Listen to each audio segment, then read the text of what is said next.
자, 여러분들 운전하시나요? 서울에 살던 사람들이 대구로 왔을 때 운전과 관련된 공통적 반응이 뭐냐? 대구에서 운전하는 것이 너무 힘들고 적응이 안 된다는 거예요. 차선 변경을 위해 깜빡이를 켜는 순간 옆 차선의 뒷차가 갑자기 속력을 올린다는 거예요. 왜 그러지? 이런 생각이 든다는 거예요. 그리고 옆 차선에서 내 앞으로 끼어들 때도 깜빡이를 미리 안 켜요. 들어오면서 동시에 깜빡이를 킨다는 거예요. 이렇게 들어오면서 동시에 깜빡이를 켜는 이유를 모르겠다는 거예요.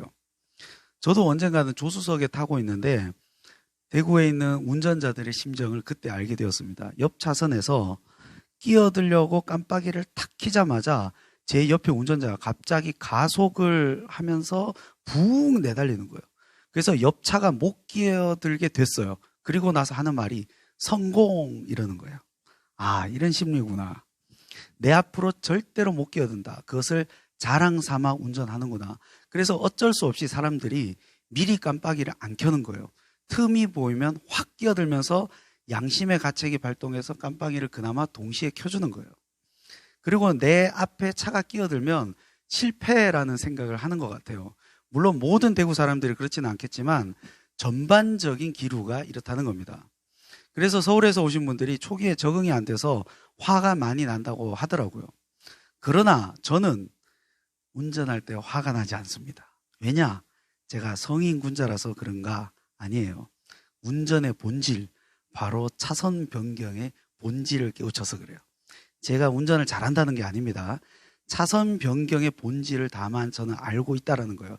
이거는 경차를 장기간 운전해 본 분들만 알고 있고, 제가 다마스라는 차종을 운전하는 전도사님께 전수받은 본질입니다. 그게 뭐냐? 저는 깜빡이를 미리 킵니다. 그러면 뒷차가, 그 옆 차선의 뒷차가 끼어들면 안 돼! 그러면서 전속력으로 저를 지나쳐갑니다. 그럼 그 차와 뒷차 사이에 간격이 벌어져요. 그 사이에 제가 유유히 끼어듭니다. 제 입장에서는 깜빡이를 켜고 차 한 대 보내고 그 뒤로 들어가면 100% 안전. 기가 막히지 않습니까? 단 이거는 경차만 가능합니다. 외제차나 스타렉스 같은 큰 차는 깜빡이를 킨다고 득달같이 달려오지는 않습니다. 자, 이 본질을 깨달으면 운전할 때 화가 날 일이 없어요. 또 하나, 때로는 무례하게 내 앞으로 깜빡이도 안 켜고 끼어드는 경우가 있어요. 그러면 화가 나겠죠? 저는 더 신이 납니다. 경차 앞으로 끼어드실 때 잘못을 누가 했어요? 앞차가 했죠? 그러면 기회는 이때다 그러면서 크락션을 막 울려요. 빵빵 2번. 그러면 앞차가 경차 따위가 빵빵거린다고 저보다 2배는 더 기분 나빠합니다. 저는 그들의 심리를 다 알고 있어요. 경차에게 경고음을 듣는 순간 그들은 매우 기분이 나빠요. 저는 그걸 즐겨요. 그래서 상대가 잘못했다. 그럼 기분이 좋아요. 기회는 이때다. 그러면서 빵빵 그러고 나면 자기가 잘못했으니까 뭐라고 말은 못하고, 사실 경차 빵빵거리는 소리는 더 경박스럽거든요. 경박스러운 빵빵 소리 들으면 기분 잡쳐요. 저는 그런 모습을 보면서 유유자적, 룰루랄라 운전이 즐거워요.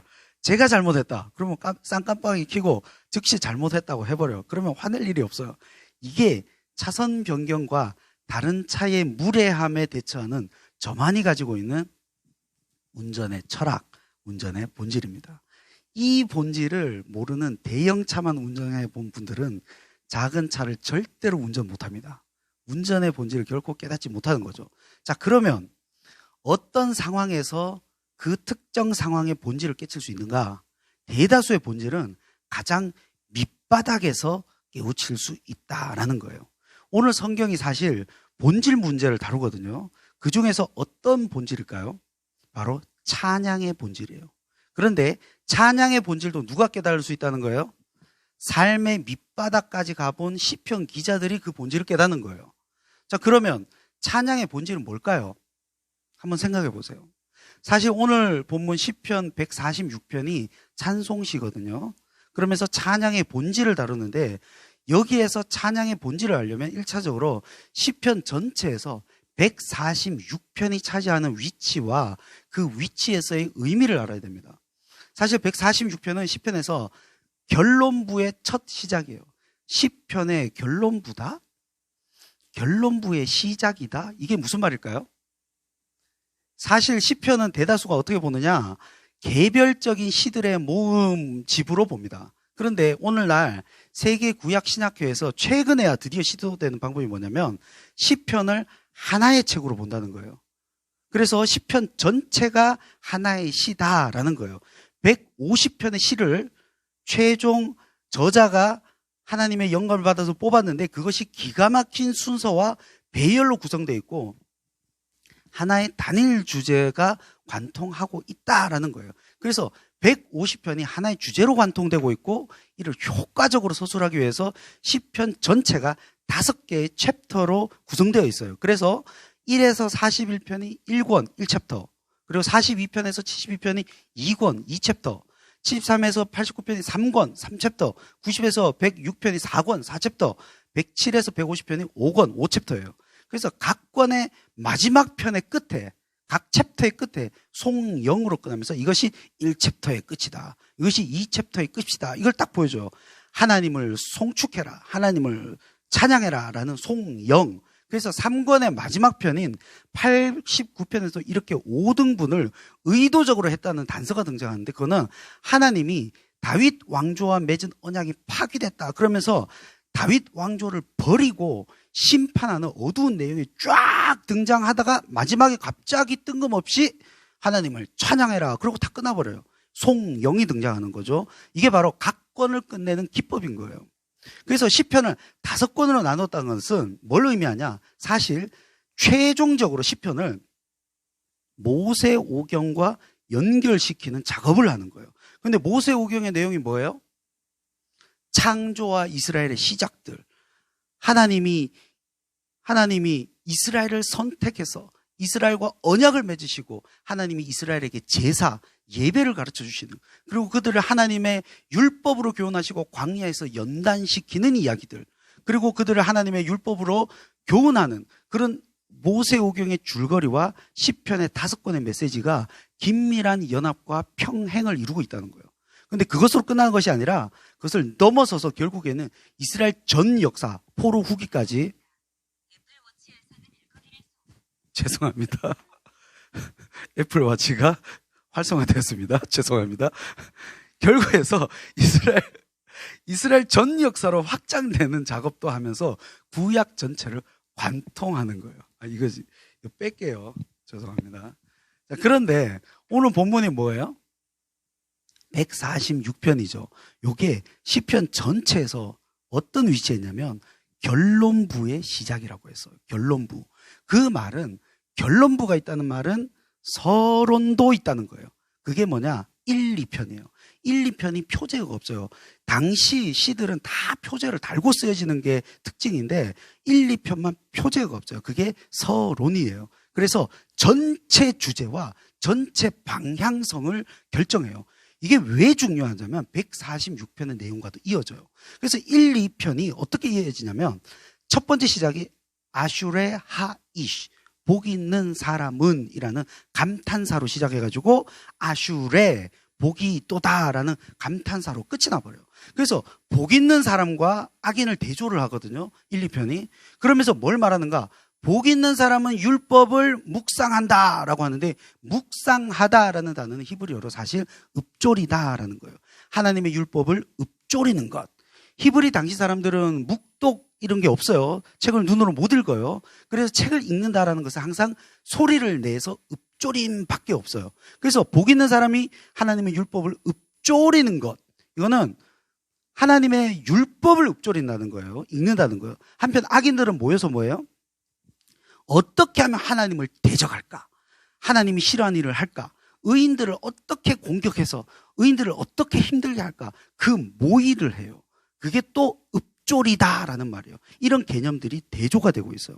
그래서 하나님이 의인들에게는 복을 주시고 악인들은 심판하시고, 하나님이 세우신 왕과 세상의 왕들이 모여서 하나님이 세우신 왕들을 대적하려고 하는 내용, 하나님의 왕들을 꺾으려는 것이 또 대조가 되고 있어요. 이게 시편 전체를 관통하는 이미지예요. 그래서 시편 서론을 통해서 어떤 신학적 메시지와 시편 전체를 끌고 가려고 하느냐라고 하면 1편이 하나님의 율법을 묵상하는 것, 하나님의 율법을 읊조리는 것, 단순히 읽는 것이 아니라 율법을 사랑하고 율법대로 살기 위해서.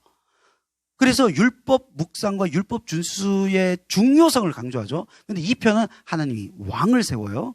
인간 왕을 세우셨어요. 그리고 그 인간 왕이 하나님이 보시기에 올바르고 선하고 진실되고 참되고 충성된 왕이 되기 위해서 어떤 자질과 조건을 갖추었느냐. 이것이 시편 2편. 그래서 2편은 왕의 자질을 다루면서 이 서론 1, 2편은 진정한 왕, 참된 왕이 어떤 왕인가, 하나님의 율법을 사랑하고 하나님의 율법을 묵상하고 율법대로 순종하는 왕이 진정한 왕이다. 그 이야기를 지금 하려고 하는 거예요. 그래서 서론에서는 시편 전체가 나갈 방향을 보여주는데 뒤에 나오는 모든 시편에서 이스라엘 왕들이 하나님의 율법들을 잘 지켰는가, 이걸 한번 따져보자는 거예요. 이 왕들이 하나님의 말씀대로 율법대로 준수하면서 사는 왕인가, 그런 왕인가, 그 이야기를 이스라엘 전체를 훑어보면서 하나씩 짚어보자는 거예요. 그게 시편의 이야기예요. 제가 청년부 오기 전에 교구 사역을 했을 때 어떤 분이 제 베스트 성경대학 수업을 하나 딱 듣고서는 저한테 상담을 요청했어요. 그때부터 약 1년 반 이상을 일주일에 한 번씩, 그것도 2시간, 매번 2시간씩 만나서 상담을 했어요. 이분이 환각도 보고, 환상이 아니라 환각도 보고 좀 힘든 분이셨는데 저를 만나러 오는 그 일주일에 2시간만 밖으로 나오는 거예요. 그래서 상담 시간에 제가 시계도 못 보는 거예요. 상처받을까봐. 근데 더 힘든 것은 본인이 이제 저랑 상담을 하니까 미안해가지고 매주일 저한테 책을 선물하는 거예요. 그런데 그 다음 주에 만나서 그 책 내용을 꼭 물어봐요. 이게 너무 힘든 거예요. 어쩔 수 없이 읽어야 되는 거예요. 내가 원하는 책도 아닌데 심지어 재미도 없어요. 그래서 나중에 어떻게 했는가, 대충 읽는 거예요. 근데 질문을 하잖아요. 그래서 서론과 결론을 꼼꼼히 읽어요. 그리고 목차를 머리에 집어넣어요.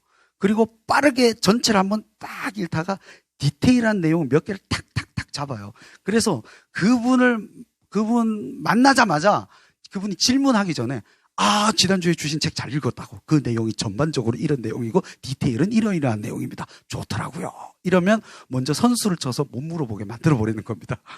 그런데 나중에 제가 감당이 안 돼서 더 이상 상담을 진행 안 하고 끊기는 했는데, 제가 하고 싶은 말은 뭐냐면, 저자가 어떤 책을 썼을 때 보통 내용의 핵심이 다 어디에 등장한다는 거예요? 서론과 결론이라는 거예요. 서론에서는 전체의 방향성을 다 결정해요. 그리고 결론부에서는 그 방향의 결말을 제시한다는 거예요. 그래서 오늘 시편의 본문의 결론부가 뭐라고 했죠? 146편에서 150편. 근데 그 시작이 오늘 본문 146편이라고 해요. 근데 무슨 내용을 다뤄요? 찬양을 다뤄요. 자, 율법대로 사는 삶의 결론이 뭐다라는 거예요, 이거는? 하나님을 찬양하다라는 거예요. 그래서 결론부 146편에서 150편이 할렐루야로 시작을 해서 할렐루야로 끝이 나요. 그래서 이것을 할렐루야 찬송시라고 합니다. 자, 그런데 오늘 본문도 1절에서 10절인데 1절도 할렐루야로 시작해서 할렐루야로 끝나요. 147편도 할렐루야 할렐루야, 148편도 할렐루야 할렐루야, 149편도 할렐루야 할렐루야, 150편도 할렐루야, 이렇게 다 시작 끝을 맺어요. 근데 제가 오늘 본문이 뭘 다룬다고 했죠? 찬양의 본질을 다룬다고 했죠. 근데 이게 뭐랑 연결되느냐? 참된 왕은 율법을 사랑하고 준수하며 결국에 하나님을 찬양한다. 그런데 그 찬양의 본질은 바로 이 세 가지다라면서 오늘 본문이 가르쳐 주는 거예요. 자, 찬양의 본질의 첫 번째 뭐냐? 5절에 나옵니다. 야곱의 하나님을 자기의 도움으로 삼으며. 야곱의 하나님을 자기의 도움으로 삼으며. 이게 뭘까요? 시편에서 찬송시에 반드시 등장하는 것이 이스라엘의 역사적 내용이에요. 찬송시에는 야곱의 하나님은 야곱의 방랑과 환난의 삶 가운데서도 하나님께서 함께 하시고 인도하신 하나님을 상기시키는 내용. 그래서 찬양의 첫 번째 본질은 뭐다? 역사적 내용을 담는다는 거예요. 그래서 찬양의 내용에는 반드시 역사성이 포함되어야 되는 거예요. 또한 두 번째 본질은 뭐냐? 6절에서 9절이에요. 천지와 바다와 그 중에 만물을 지으시며 영원히 진실하심을 지키시며 억눌린 자들을 위해 정의로 심판하시며 줄인 자들에게 먹을 것을 주시며 맹인들의 눈을 여시며 비굴한 자들을 일으키시고 그의 의인들을 사랑하시며 나그네를 보호하시고 고아와 과부를 붙이. 이게 다 무슨 내용이에요? 바로 신학적인 내용을 담는다는 거예요. 찬양의 두 번째 본질은 신학적 내용을 담는다는 거예요. 자, 보세요. 하나님은 만물의 창조주시다. 하늘과 땅과 그 중에 있는 모든 것을 만드셨다. 오직 그의 말씀으로 능력으로 지혜로 만물을 만드셨다. 창조하셨다. 창조주 하나님. 신학적 내용이죠. 하나님은 약속을 지키시는 분이다. 하나님은 언약을 맺고 약속하신 걸 그의 인애로 지키시고 성취하신다. 그의 시간과 그의 방법에 따라 이루어간다. 신학적 내용이죠. 하나님은 정의의 재판관이다. 하나님은 피로를 채우는 분이다. 하나님은 해방자와 구원자이시다. 하나님은 또 치료자이시다. 하나님은 낮아진 자를 붙드시는 사랑의 하나님이다. 하나님은 의인을 사랑하시는 분이다. 하나님은 사회에 소외된 자의 보호자시다. 즉 고아와 나그네와 과부를 돌보신다. 하나님은 악인의 심판자다. 이게 다 뭐라는 거예요? 6절에서 9절이 바로 신학적 내용이라는 거예요. 그래서 찬양의 본질 두 번째는 바로 신학적인 내용을 담는다는 거예요. 하나님의 속성, 하나님이 하시는 일들, 그것을 담는다는 거예요. 세 번째, 146편에서 150편 전반에 걸쳐서 나타납니다. 146편에서는 누가 하나님을 찬양합니까? 개인이 하나님을 찬양해요. 그래서 내 영혼아 여호와를 찬양하라. 그리고 2절에서는요. 나의 생전에 여호와를 찬양하며 나의 평생에 내 하나님을 찬송하리로다. 개인이 하나님을 찬양하죠. 근데 147편에서는 이스라엘과 시온이, 즉 공동체가 하나님을 찬양해요. 근데 148편에 보면 하나님의 모든 피조물들이 하나님을 찬양해요. 그리고 맨 마지막에 보면 150편에 보면 호흡이 있는 자들은 다 하나님을 찬양하라. 찬양이 개인에게서 점점 확대돼 나갑니다. 이게 뭐냐? 찬양은 공적인 내용을 담아야 한다는 거예요. 개인에게서 공공의 영역으로 확장된다는 겁니다. 나 혼자만의 만족에 머물러서는 되는 것이 아니라 나에게서 공동체로, 거기서 모든 피조물 그리고 호흡이 있는 모든 자까지. 그래서 세 번째 찬양의 본질은 공적인 내용을 담고 있다는 거예요. 그래서 찬양의 본질은 세 개예요. 역사적 내용을 담고 있고 신학적 내용을 담고 있고 공적인 내용을 담고 있다라는 거예요. 이거는 비단 찬양만의 문제가 아닙니다. 하나님께 반응하는 모든 인간의 모든 활동, 신앙 고백들의 본질이기도 합니다. 그리고 우리 입에서 나오는 모든 고백, 기도의 본질이기도 해요. 즉 우리는 하나님을 찬양하고 고백하는 것이 다 역사적이어야 돼요. 나 개인에게 하나님이 이때까지 어떻게 역사해 왔는지를 알아야 돼요. 역사적 사건들의 히스토리를 내가 가지고 있어야 돼요. 내 삶의 영역에서 각각의 곳곳에서 하나님이 내 삶에 어떻게 역사했는지 역사적인 그 흔적들을 반추하고 그 역사가 기록되어 내가 되새길 수 있다면 현재의 고난, 현재의 아픔, 현재 내가 겪는 모든 문제들을 이겨낼 수 있는 동력이 생긴다는 거예요. 아, 그때 내 삶 가운데서 역사하신 하나님, 동일하게 오늘날의 나의 상황 가운데서도 반드시 역사하실 것이다 라는 그 믿음이 생기는 겁니다. 그리고 내 삶의 모든 고백들은 반드시 신학적이어야 돼요. 하나님의 언약적 신실하심, 하나님의 성품, 인애, 헤세드, 치료자이신 하나님, 피로를 채우시는 분, 재판관, 심판자 등등 하나님의 속성들을 정확하게 알고 반드시 알고 신뢰한 상태여야 올바른 삶이 나오고 올바른 삶의 고백들과 행위가 나와요. 그래야 흔들리지 않아요. 이런 것들을 어떻게 내 삶과 연결할 수 있냐? 우리는 아포스톨 청년부에서는 양고에서 다 배웁니다. 양고에서는 뭘 배워요? 신학적 내용들을 다루면서 이것이 나와 어떤 연관성이 있는지를 깊이 깨달아요. 그래서 삶의 고백과 뿌리를 신학적으로 만들어 버려야 되고 숙고하는 작업을 하게 되는 겁니다. 그리고 또 하나 공적이어야 돼요. 우린 내 문제만 바라보는 신앙에서 좀 더 확장해야 됩니다. 내 삶이 나만을 위한 삶이 되어서는 안 돼요. 타인, 공동체, 그리고 더 크게는 이 민족을 위한 삶으로 확장돼야 됩니다. 이것이 삶의 고백의 확장성, 공적 영역인 거예요. 우리는 오늘 찬양의 본질을 통해서 하나님의 백성들이 어떤 삶으로 나가야 될지, 어떤 삶의 고백으로 터져 나와야 될지에 대해서 알아봤습니다. 우리 철저하게 역사적이어야 되고, 우리는 철저하게 신학적이어야 되고, 우리 철저하게 공적 영역으로 확장돼야 됩니다. 이거를 위해서 분투하는 과정에서 우리는 그제서야 그때 깨닫게 되는 거예요. 아, 내가 하나님께 쓰임받고 있구나. 이 고민이 없으면 절대 깨닫지 못해요. 내가 하나님 앞에 쓰임받고 있다는 사실을. 내가 하나님의 귀한 존재라는 사실을. 내가 주님의 귀한 사역자라는 사실을, 이 세 가지 고민과 분투가 없다면 깨달을 수가 없어요. 비로소 내가 이 땅에 존재하게 된 이유와 가치를 이 고민 가운데서 그제서야 깨닫게 되는 거예요. 저는 여러분들이 삶의 영역에서 이러한 본질적 고백들이 터져나와서 삶의 행위로 이어져서 귀한 하나님의 백성이 되시길 주님의 이름으로 축원드립니다. 우리 시간 한번 기도하도록 하겠습니다. 하나님, 찬양의 본질이 우리의 삶의 본질이 되게 하여 주시옵소서. 우리 삶의 고백이 역사적이고 신학적이고 공적이게 되게 하여 주시옵소서. 내 삶 가운데 역사하신 하나님의 역사를 기억하게 하시고, 하나님의 신학적 속성들을 붙들고 앞으로 나가게 하시고, 내 삶의 영역이 나 개인의 만족으로만 끝나는 것이 아니라 공동체와 민족을 향해서 뻗어나가게 하여 주시옵소서. 우리 이 기도 제목을 놓고 다 같이 합심해서 이 말씀 붙들고 기도하도록 하겠습니다. 살아계신 하나님 아버지 감사드립니다. 주님 아버지 함께하여 주시옵소서.